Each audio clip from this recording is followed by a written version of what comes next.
the operator would have to get a license from the tourism department.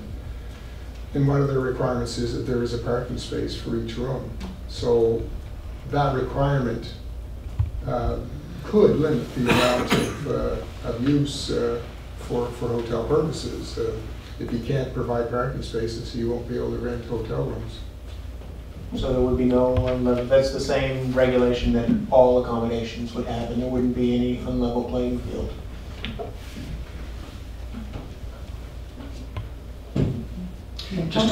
Just if I may go back to Mr. Morgenstern's comments with respect to the difference or the different use between Roselawn and the proposed development.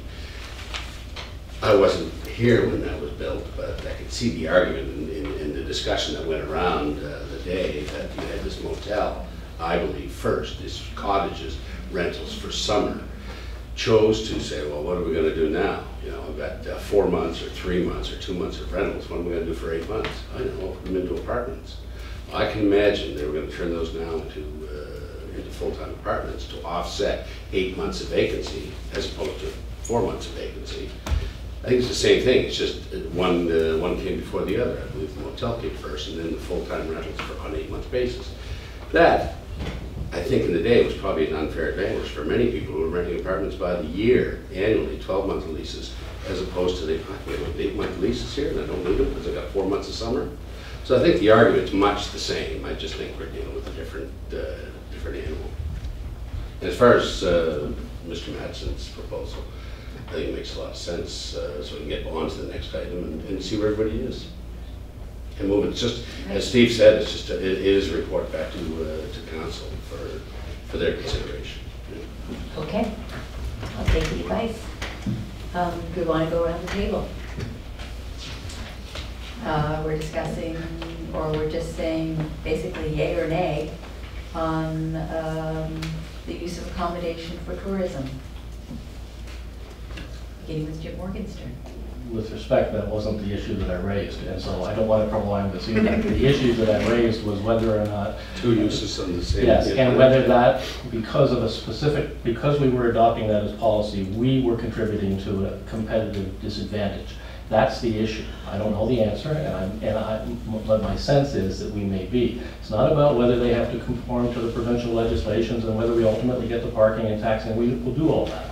The question for me was whether, because of the way in which we interpreted our own MPS, the folks who came before us and said that they were being put at a competitive disadvantage had a legitimate reason based in our interpretation of the MPS. My suspicion is they had a legitimate argument. Thank you. I have a question that Director Morrison may know. So the unfair advantage argument is based on the idea that hotels are taxed at a higher rate than residential rentals. Do we know that? Yes, there is a difference. There's only 2 tax rates. One's residential, one's commercial. So the PVSC, the property valuation folks, determine whether a use is residential or commercial, and it's taxed as such.